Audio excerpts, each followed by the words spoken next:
Hello everyone, my name is Aaron Woodman, and I want to welcome you to my YouTube channel. In this video, we are going to talk about the rise of immigrants, especially Asian immigrants. This is important for understanding the reasons this country started seeing multiple people from different countries come into the United States. When we think about it, people move from one country to another to obtain specific things or opportunities.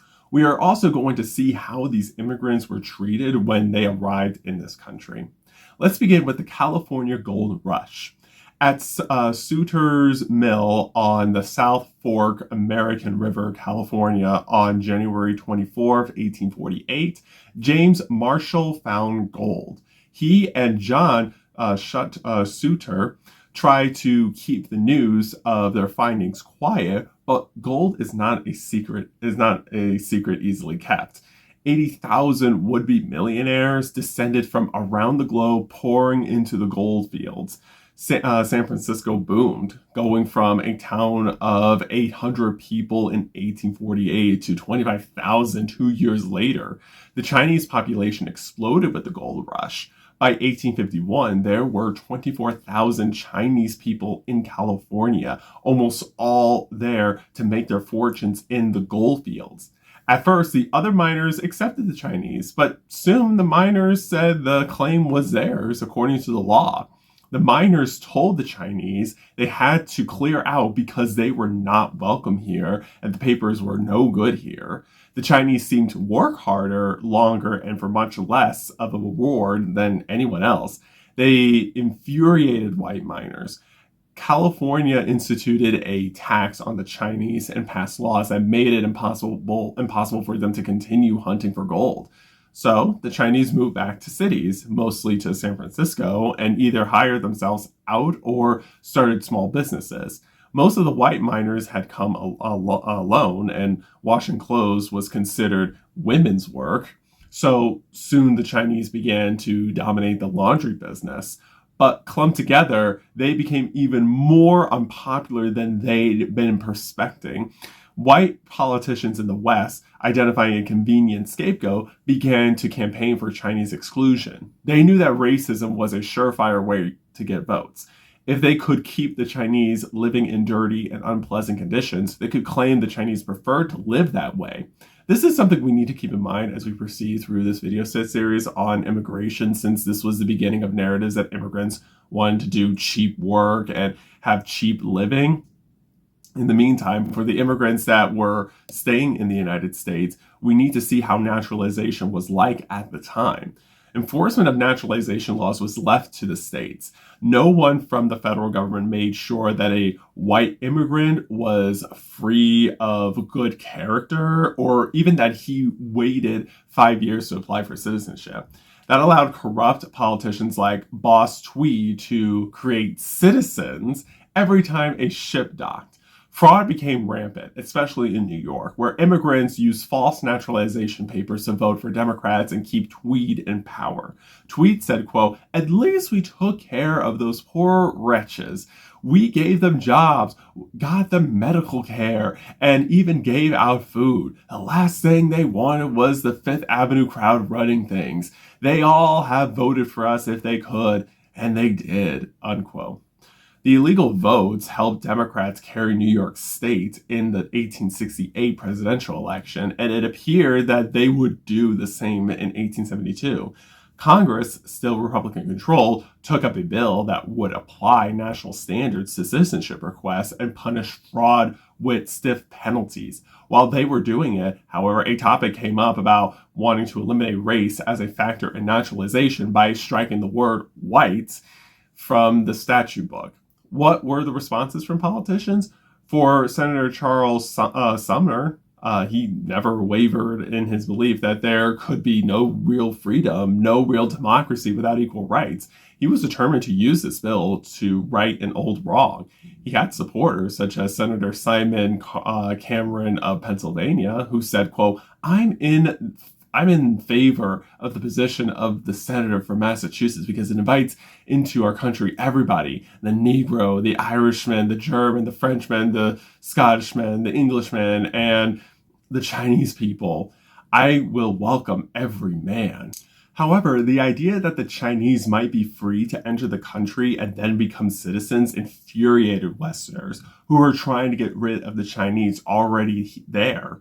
Representative James Johnson of California said, quote, "I hope a large majority of the good people of this country believe its future greatness can best be secured by preserving the Caucasian blood in its purity, that the white is superior to the Chinese people, that our country would be better off peopled entirely with our own kind than if mixed with an inferior and degraded race," unquote. In the end, Congress made a compromise. Although the word white remained in the statute, a clause was tacked onto the final bill. For the first time, some non-whites were officially allowed to enter the country and become United States citizens. But this would still raise more questions. What was African? Did it refer to race or the continent, color, or geography? Or for that matter, what was white? These are questions we'll continue to look at and talk more about throughout this video set series. Now, let's go back to the Chinese exclusion sentiment because an act would end up being created and passed to do this thing. In San Francisco, Congressman Horace F. Page said, quote, "The Chinese are like rats, and there are more of them every day. Every time a ship docks, more get off," unquote. Actually, Chinatown was exactly the same as every other poor immigrant community in the 19th century. Most of the people worked incredibly hard under unspeakably difficult conditions trying to make a better life for their families. Congressman Page said, quote, "There, he's lucky he got out alive. Likely got robbed too, and the women are all prostitutes. They're on every ship as well. There are opium dens everywhere," unquote.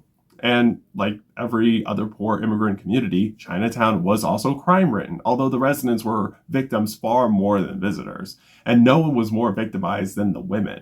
Congressman Page said, quote, "They have no shame. They'll even solicit a police captain," unquote. As always, the police were often more a part of the problem than part of the solution.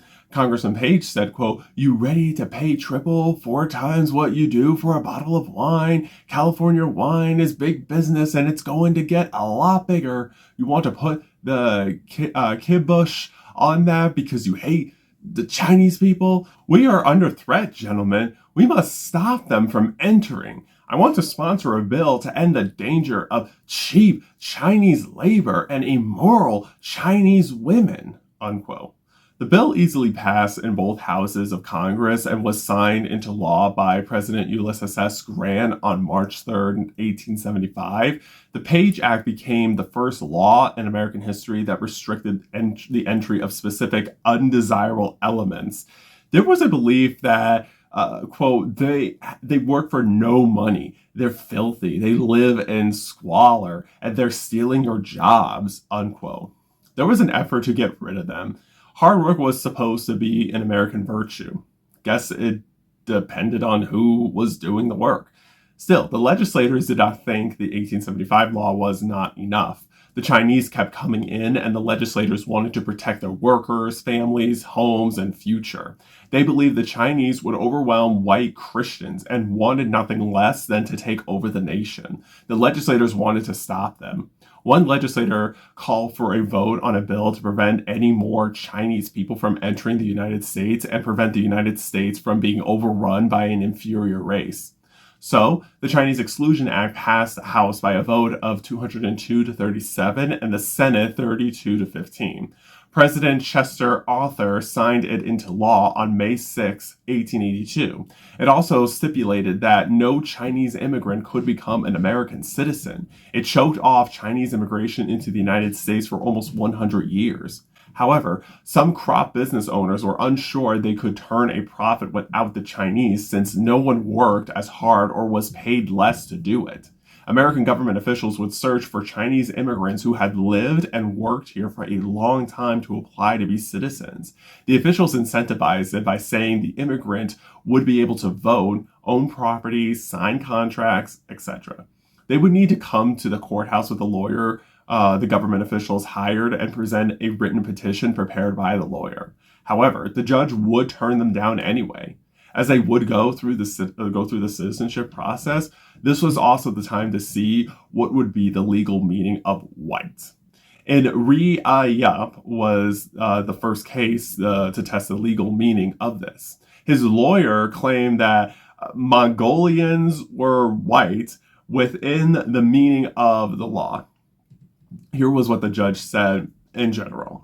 Quote, when the law says white, it isn't just color. Those called white may be found in every shade from the lightest blonde to the most swarthy brunette.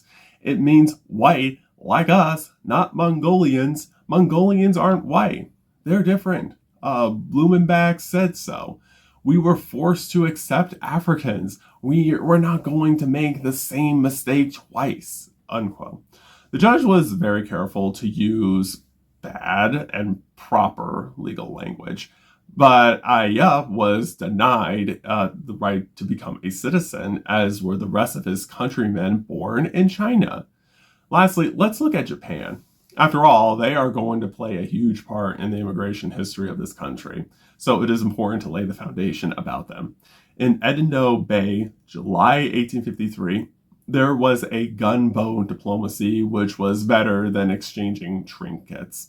Japan had been almost entirely closed to foreigners for centuries, but with the arrival of Commodore Matthew Perry and then other Westerners, many aristocratic and wealthy Japanese realized how far their country had lagged in economic, technological, and even military development.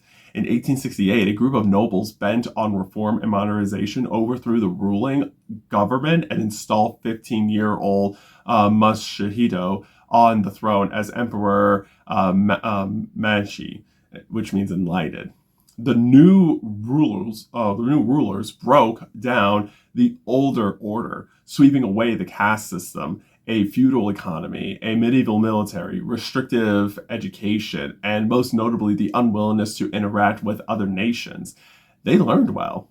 The Meiji government and King Kalakaua of Hawaii agreed that a group of contract laborers from Japan would work on Hawaiian sugar plantations. Called Ganamano for first-year people, the group consisted of 143 men, 6 women, and 1 child. The Ganamano were unprepared for the terrible conditions working in the cane fields. About a third returned to Japan within 2 years. Another third remained in Hawaii and were the beginning of a large and thriving Japanese population on the islands. And the last third went east and landed in California. The Japanese proved to be excited and willing workers, perfectly suited to the West Coast climate. After Chinese workers were excluded, farmers welcomed Japanese immigrants at first.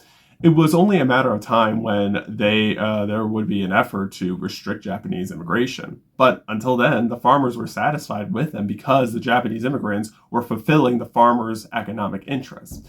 Farmers said, quote, I never thought we'd find workers like the Chinese people, but these Japanese are even better. They work just as hard and for as little money. They're smarter too, want to save and get farms of their own. Better not let them. They'll push us right out. At least they're not citizens yet, unquote. In conclusion, the rise of immigration in the 19th century, particularly from Asia, reveals a pattern we will keep in mind.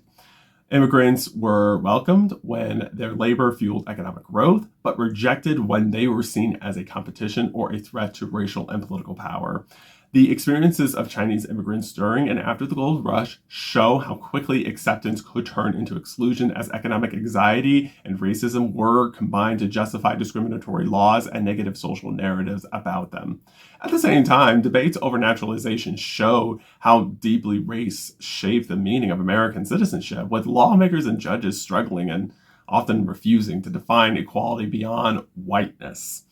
The passage of the Page Act and the Chinese Exclusion Act marked a turning point by establishing federal policies that explicitly targeted certain groups as undesirable, and setting a precedent for immigration restriction would last for a long time. Legal cases like Enri Ayup further reinforce the idea that citizenship at that time was not simply about loyalty or contribution, but about racial belonging.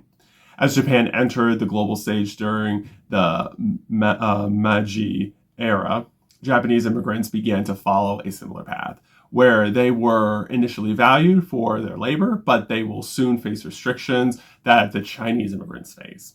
All in all, immigration became valuable to the United States when it was economically convenient for the country, but when it does not appear to be economically convenient, bad actors resort to stereotypes, racism, and exclusion to make the process of citizenship difficult for immigrants, which makes it difficult for them to belong. In the next video, we will talk more about how immigrants were labeled as desirable and undesirable. Until then, please like this video, subscribe to my YouTube channel, and turn on the post notifications so you will be notified when I post my next video. I appreciate your support. Remember, you are powerful, you are capable, and you are the changemaker our society needs. Thank you so much for watching this video. I will see you soon.